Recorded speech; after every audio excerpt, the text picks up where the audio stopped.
Anda kembali di Nusantara Siang. Pemirsa, 1 Oktober kita peringati sebagai Hari Kesaktian Pancasila. Peringatan Hari Kesaktian Pancasila dapat kita jadikan sebagai momentum kebangkitan rasa nasionalisme dan patriotisme kita, terutama bagi generasi muda yang merupakan penerus bangsa.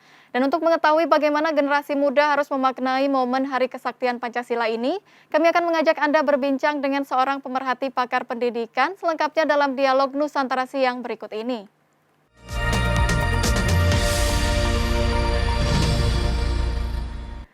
Pemirsa, sudah bergabung bersama kami melalui saluran Zoom seorang pemerhati dan pakar pendidikan, Indra Karismiaji. Selamat siang Mas Indra. Selamat siang Mbak, apa kabar? Baik, apa kabar Mas? Alhamdulillah sehat. Alhamdulillah. Baik Mas, ini bicara soal patriotisme dan nasionalisme ya. Saya jadi teringat ucapan Bung Karno yang kira-kira seperti ini Mas.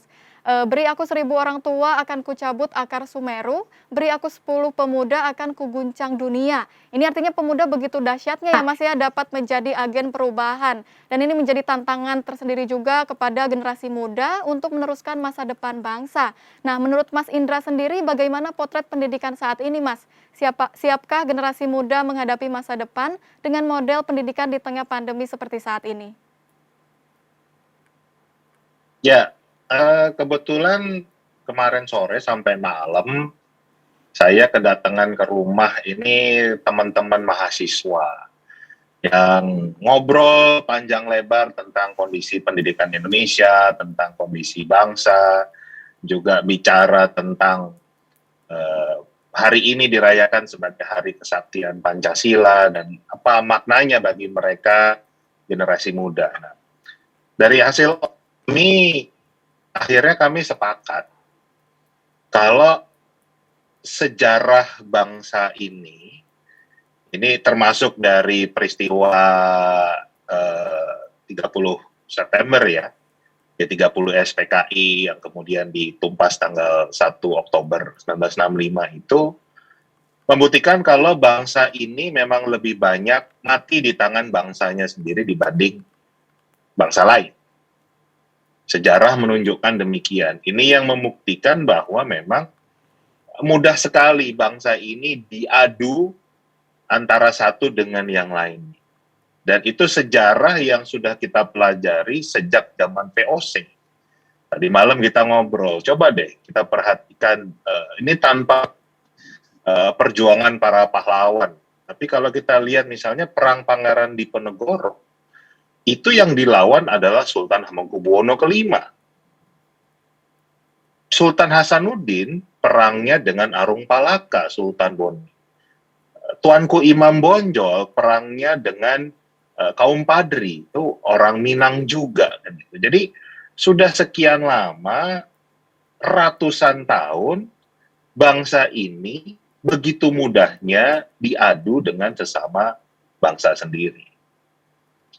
Nah, ini kan menunjukkan, ini sebuah indikator kalau bangsa ini belum cerdas. Karena masih melakukan kesalahan yang sama. Coba kita lihat hari ini, mungkin pilpres yang menggunakan istilah cebong kampret.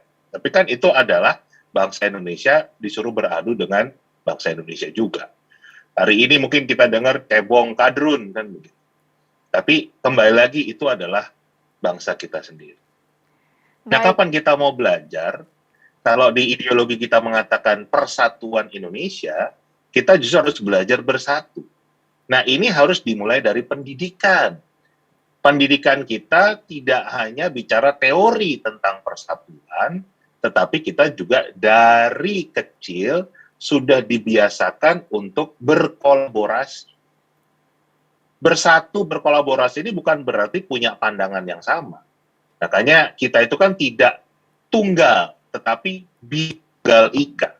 Artinya persatuan itu justru muncul kalau ada perbedaan.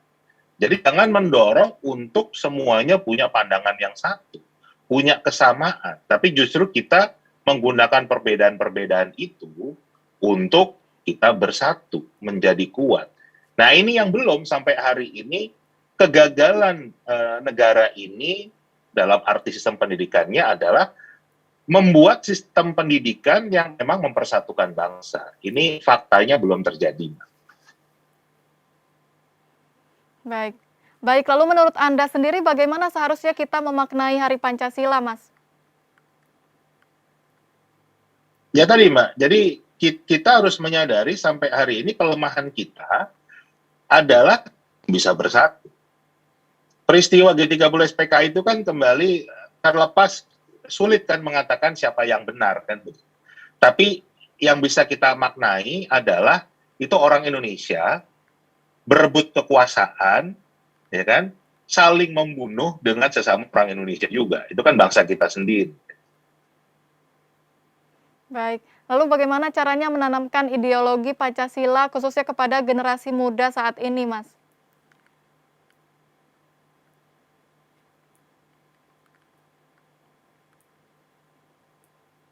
Halo? Halo Mas Indra? Halo Mas Indra?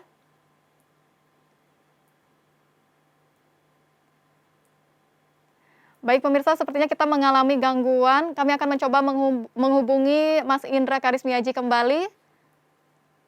Namun sebelumnya kita harus break atau jeda terlebih dahulu. Pemirsa tetaplah bersama kami, Dialog Nusantara Siang akan kembali usai jeda.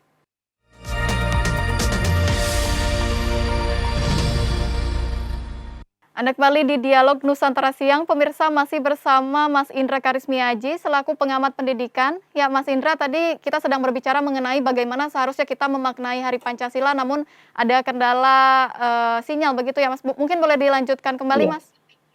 Ya, jadi kita memaknai Hari Kesatuan Pancasila ini memang sejarahnya Pancasila ini yang merekatkan perbedaan-perbedaan dari orang Indonesia yang memang latar belakangnya kan sangat berbeda. Kita dari ribuan pulau dengan latar belakang budaya yang sangat berbeda, kebiasaan sangat berbeda.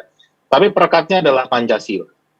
Nah, ini yang harusnya memang kita dorong pendidikan yang berbasis berdasarkan Pancasila. Bukan hanya sekedar di tatanan hanya teoritis saja ya, tapi dalam implementasi kan bagaimana masing-masing sila itu kita pahami dan kita implementasikan dalam kehidupan sehari-hari. Misalnya, mulai dari sila pertama, kita bicara ketuhanan yang Maha Esa, artinya Tuhan itu diakui ada dan hanya satu. Tapi kan faktanya, anak Indonesia, orang Indonesia masih banyak yang mentuhankan harta, uang, jabatan, bahkan manusia dituhankan kan begitu. Ini yang PR dunia pendidikan kita. Kemudian kita bicara sila kedua, kemanusiaan yang adil dan beradab. Data dari Microsoft menunjukkan kalau warganet Indonesia adalah warganet yang paling biadab se-Asia Pasifik.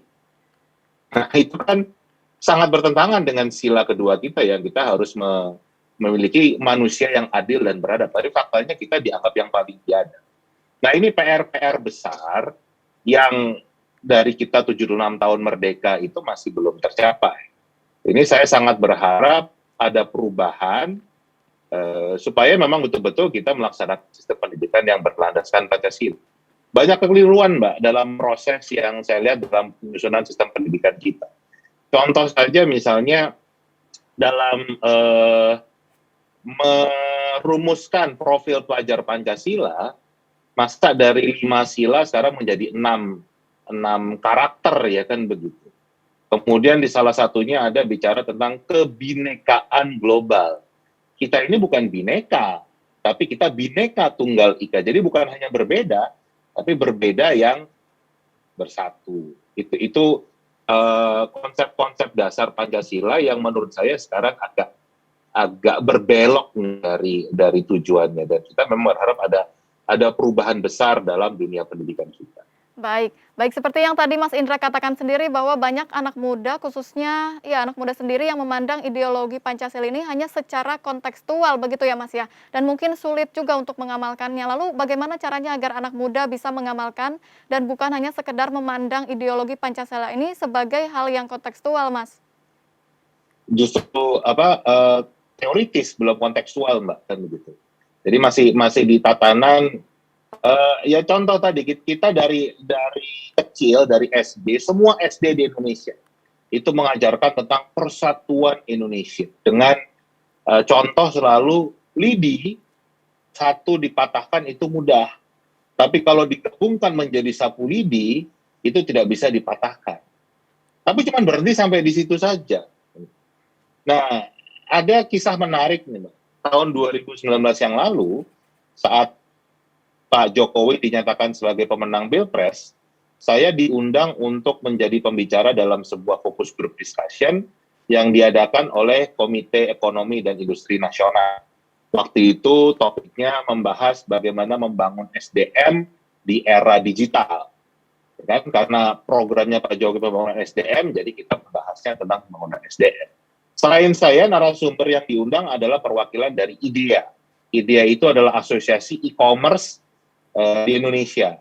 Dan narasumbernya mengatakan kita itu darurat kekurangan programmer, dia katakan. Jadi ya kita mengembangkan digital startup, kita mau mengembangkan e-commerce, tapi programmer di Indonesia itu rata-rata orang India atau orang Tiongkok, orang Cina kan begitu.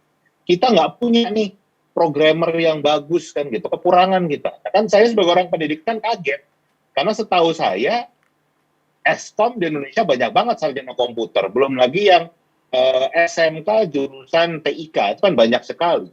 Tapi kenapa kita kekurangan? Nah, apakah kita kurikulumnya salah, ilmunya salah? Nah, jawaban dari beliau ini mengagetkan. Beliau mengatakan bukan itu Pak Indra. Problemnya adalah anak-anak kita banyak yang bisa jadi Superman. Tetapi nggak ada satupun yang bisa menjadi super team. Jadi, balik lagi, kelemahan kita adalah kemampuan bekerja sama, kemampuan berkolaborasi. Dan kalau kita lihat di sistem pendidikan kita, memang tidak ada proses kolaborasi di sana. Semuanya serba individu. Di tesnya individu, belajarnya individu. Padahal harus diarahkan bagaimana mereka sudah terbiasa melakukan pekerjaan bersama. Dan itu akan melampaui proses yang namanya konflik.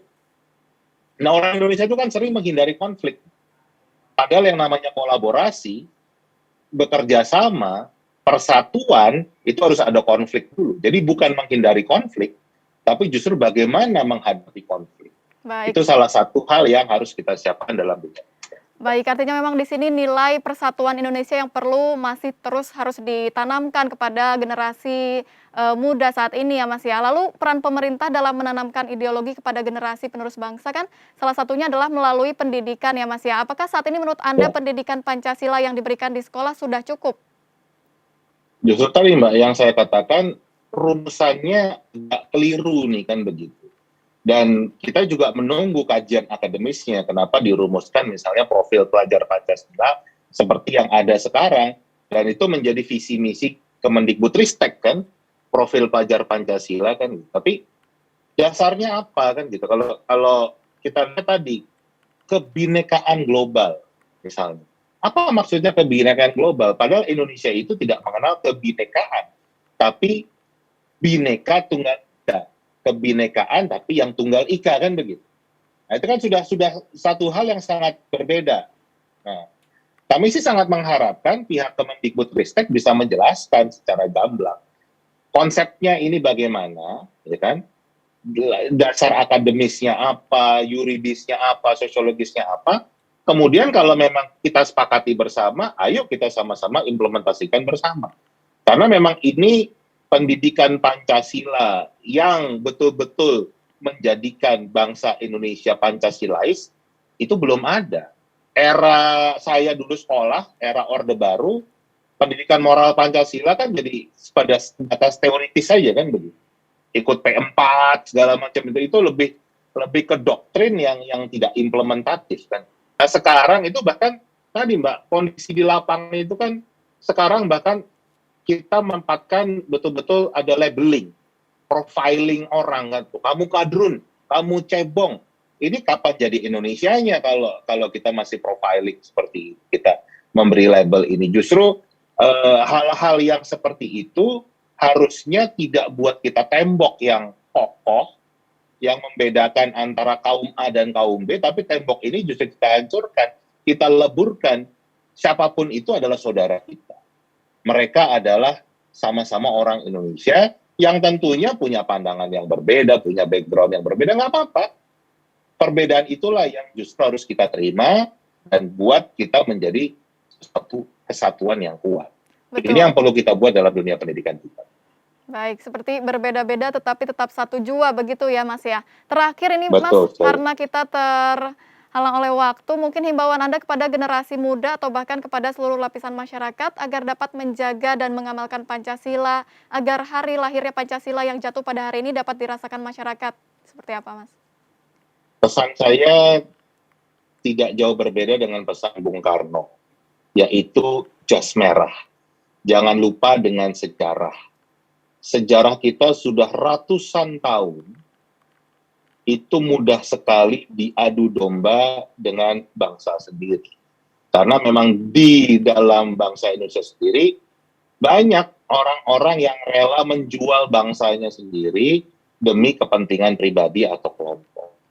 Ini harus kita pahami bersama, dan ayo kita mulai runtuhkan yang namanya garis-garis pembatas antara suku, agama, pandangan politik, dan lain sebagainya, tapi kita mau tetap menjadi saudara. Artinya tidak harus sama kan, pandangannya tidak harus sama, tapi kita membiasakan untuk hidup bersama, menerima perbedaan itu, dan kita bekerja sama untuk menghasilkan hasil terbaik dari bangsa ini. Kesadaran itu yang kita butuhkan dari generasi muda. Kalau kami-kami yang generasi tua dan generasi-generasi sebelumnya gagal untuk menyatukan bangsa ini, ayo yang generasi muda semoga berhasil untuk menyatukan bangsa ini.